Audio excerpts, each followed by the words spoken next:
دعا ډیره لازمي دعا غدا چې الله مونږ ته هم زر تر زر د حرمین الشریفین زیارت نصیب کې او یا الله زر تر زر مونږ ته هم قبولیت راکړي چې مونږ هم لاړ شو ستا د دغه پاک کور دیدار وکړو ستا د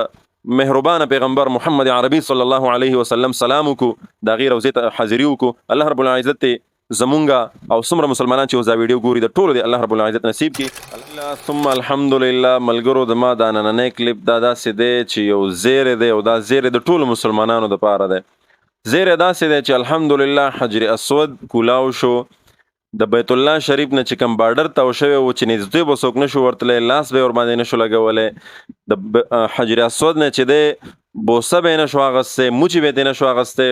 حجر اسود به یې نشو ښکلولی الحمدلله هغه فاصله هغه رکاوټ هم نن ختم کړی شو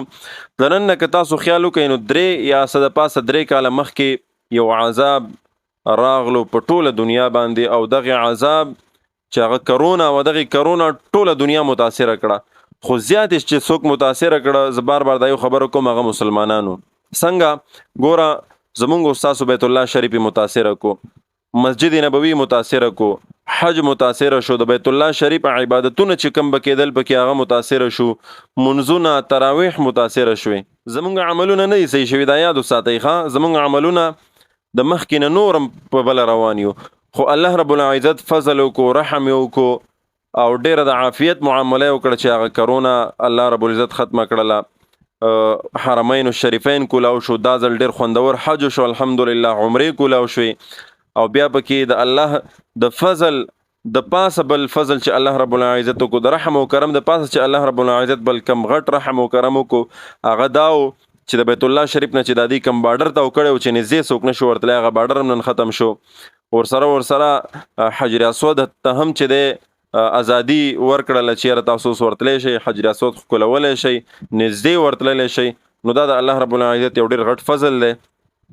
او ما دغه کلیپونه وکتل تقریبا پرون مې کتلی خو بس اوس راته وخت میلاو شو ما ویل چې د خپلو کتونکو ته هم دغه زیری او د خوشحالۍ خبر ورسوم او راځئ چې په جمع باندې یو دعا وکړو دعا دا ده چې یا الله آینده په حرمین الشریفین په مسلمانانو باندې داسې حالات مه راولي او یا الله آینده حرمین الشریفین دومره مه متاثره کوه چې مسلمانان هم بیا نږدې نشي ورتلی او دویمه